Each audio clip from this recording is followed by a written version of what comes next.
If a primer is specified, allow it to dry fully prior to application of finish. Mix the finish.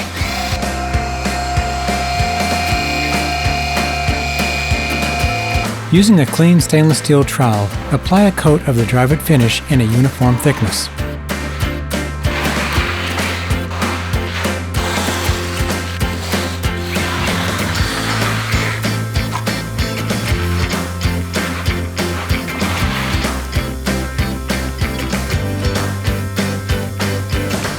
The texture is achieved by uniform hand motion and tool that produces the texture to match the approved sample.